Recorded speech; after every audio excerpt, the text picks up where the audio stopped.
This past weekend, I spoke to about 2,000 people at the Scholastic Art Awards ceremony, and it brought me back to my first public speaking class. I was 20 years old. It was called Introduction to Public Speaking, and I remember walking in on speech day, and I was so confident I was going to smash it. Plus, I was a junior in a class full of freshmen, so I thought I was the superior species. And then my hand started to shake as I was holding the clicker.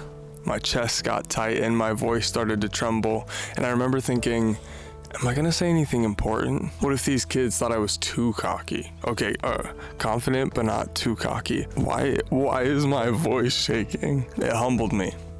I realized I wasn't the superior species in the room. And this weekend, as I was writing the script for this video, I realized that that's the norm. 75% of people say they have some fear of public speaking. It's called glossophobia, and it's the most common phobia known to the internet, even more than arachnophobia, the fear of spiders. And 45% of those people believe that their fear of public speaking is holding them back in their career, and I would say they're right. Learning to communicate one to many is crucial for leadership, career, and personal development. Now, because there are so many moving parts to public speaking, it's important to understand where your discomfort comes so you can identify it and improve it. In this video, out on this frozen lake while I'm up here for a cold plunge and breathwork retreat right behind you, the hole actually to the lake that we cut is right over there. I'm going to break down the onion of awareness so you can start identifying your challenges specifically when it comes to large group communication.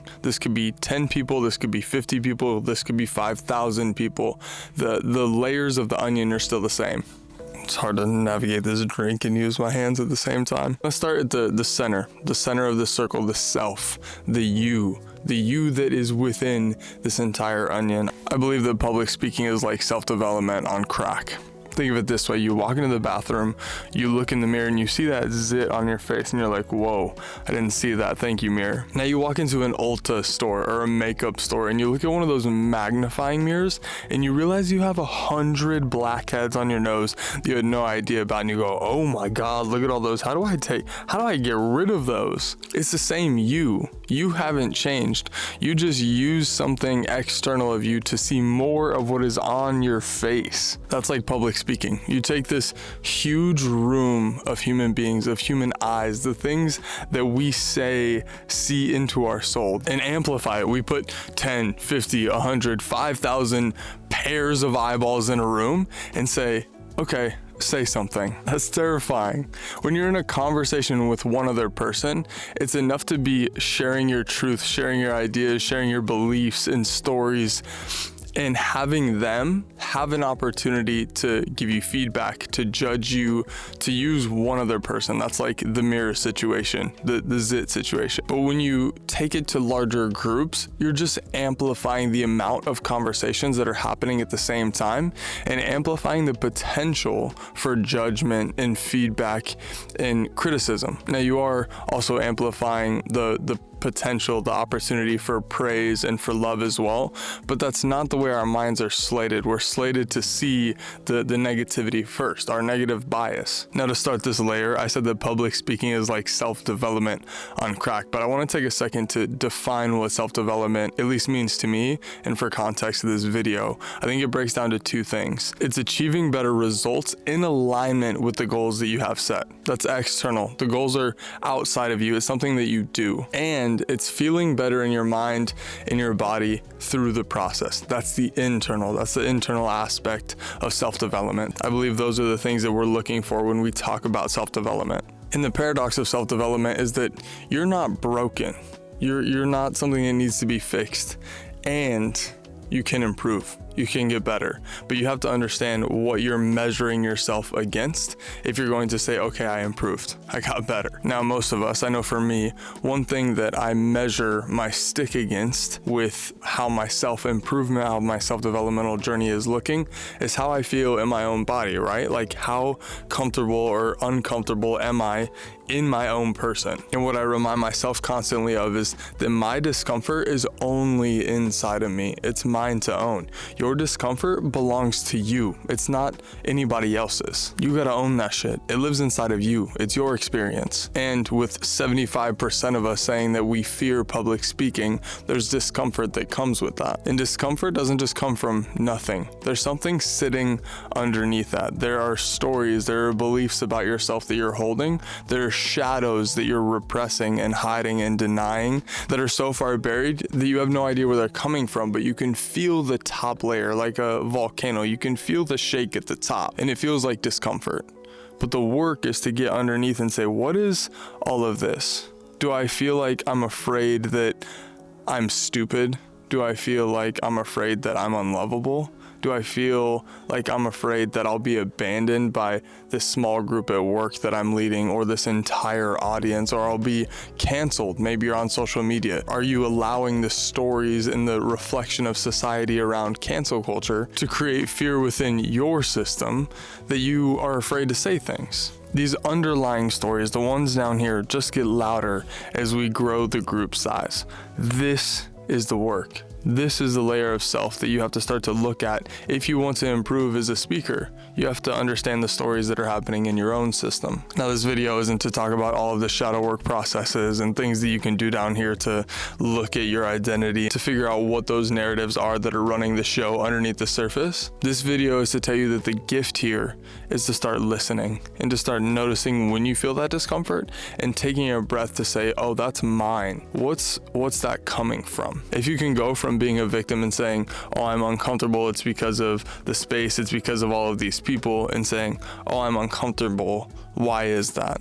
That lives within me, what can I do about it? That change in approach is fundamental to becoming a better speaker. That's the self. Let's go a little bit bigger outside of the circle, the room. You're in a room with other people, like I said, whether it's 5, 10, 50, 100, 5,000, and we often forget as we get up to speak or to say something, or on social media even, that everybody in the room, wherever you're watching this, is still human. The guy in the front row, James in the meeting, may have to pee the entire time and not hear a single thing that you say. Our physiology is still happening. People will be hungry, people will be distracted, people will have things going on at home that you have no idea about. We're still human. Let me give you an example. You step up to give a presentation in a meeting. And you're so focused on yourself, you're thinking about your PowerPoint slide deck, you're thinking about how, okay, did I get my water, is it up here, I just went to pee, perfect, cool. Actually, you know what, everybody just went to pee, this room is perfect, no one's gonna say anything, phones don't ring. And then as you get up to speak, Sharon's phone goes off, and Sharon steps out of the room to take a call. And you start to think, wow, that was rude. Like, she couldn't even wait to take that call until after the meeting. Little did you know that her kids are at school really, really sick, and she has to actually leave and not come back and go pick her kids up. It has nothing to do with you. But you're in the room, in the presentation, unaware of all of that happening, and start to doubt yourself. Oh, she left. That must mean that what I'm saying isn't important enough. Why would anybody else listen to me? And you start to create this narrative of worry and self-disbelief that it's now affecting your presentation, and the thoughts that you're having become the reality that's being reflected back to you, because you're thinking about all of the potential failures and mistakes that you could make because Sharon walked out of the room, when really it had nothing to do with you.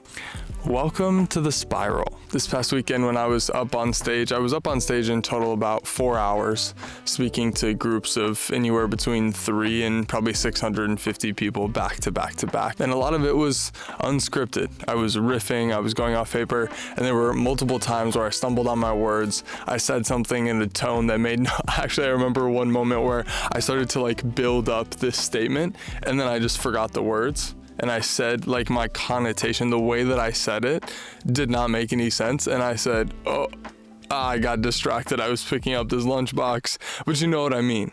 And I just called it out immediately because I allowed myself to remember that I'm human, they're human. If I can If I can fumble up on stage and I'm supposed to be the MC of this entire thing and just make a joke out of it in the moment instead of making the mistake and then acting like it didn't happen and making everyone in the room feel awkward, it's a totally different experience. If you can call it out and just say, oh, that wasn't what I was supposed to do right there, the people in the room will probably grin and say, oh yeah, me too, I've done that. The more you can bring the room into the presentation instead of acting like you're a superior, the more trust you'll build and the more attention you'll attract from the group. So we have the self, we have the room, and we have the experience. I've been talking about these different group sizes. Let's say you have a group of 50. So you have 50 different conversations happening at the same time in every single moment. When I got up on stage, I mentioned this at the Scholastic Art Awards, and I said, my job here is to cultivate one bigger conversation. And I really believe that. It's like you're the DJ and the music set is live. You're creating the experience in the moment. Yeah, you have the script. Yeah, you have an understanding of what you're supposed to do, but there's always context. It's live. You keep the energy flowing within the room by interacting with the audience, not by ignoring them and speaking to the ether. I heard it this weekend at the retreat. It was beautiful. Context is king. When these things are live, what is happening within the experience, within the very present moment that you're speaking within, is king. You have to understand the experience that you are in, not just read off of a script, not just read what you were told to say, but understand that you're in a larger moment. Plus, we've all been bored out of our minds at a ceremony. Nobody wants to go to an experience, especially a celebratory experience, and be bored the entire time. And no one wants to watch you read off of the slides. It's disrespectful. Like, yo, I can read. I can see that. If you're just gonna click through the slides and read off of that, sit down and just click the button. I'll give you an example from the weekend. We did the opening, I gave the keynote presentation, we did all the awards, and then there was a moment of scholarships. And in this time frame, all of the people who were awarding the scholarships came up on stage. There was anywhere between 5 and 10. These were people that represented schools or organizations, colleges, etc. And not to throw shade, but it was dry. It was boring. And after that, it was my job to, what was next on my slide deck was to read through this list of thank yous and then go through a 3-page closing ceremonial statement. And I was like, oof, there's a lot of yawns happening in the crowd right now. So on the third ceremony, I said, fuck it. And I jumped off the stage and I walked up to students, the award winners, and said, hey, who in this room has supported you through your artistic journey, and how can you thank them? And I handed them the mic like this. And we did 3, 4, 5 students. And it was a really precious moment, not only for the students to get to say something, to speak at their ceremony, but for the parents, for the teachers to hear that in the room, and all of the ears in the bigger experience perked up. 1, because I jumped off the stage with the mic. 2, because it was somebody else speaking. And 3, because it was a sentimental moment. And it was a perfect bridge for me to say, yeah, we actually have a couple other people to thank as well. Please hold your applause until the end. I'm going to read through this list. And then it was much quicker. It was a spike in dopamine, a spike in experience, really, for the entire room that helped me close out on a higher note than if I just went from boring scholarship readings into boring thank yous, into a semi-boring closing statement at the end. But none of that would have happened if I wasn't aware of the experience that we were in, of the present moment, to say, ooh, there's a lot of yawns in here. And if I transition to just doing the same thing to close, this is gonna end like this. There's an awareness piece to the larger experience that's really important as a speaker, as a leader, as a communicator. Okay, I think I got my cold punch for the day. That's it for this video. If you want to sign up for my emails, I send out a weekly newsletter called Fearless Framing, where I talk about living life more alive, healthy, wealthy, and wise. And this video will be wrapped up in one of those editions as well. I'll see you on the next one back in Denver. Peace.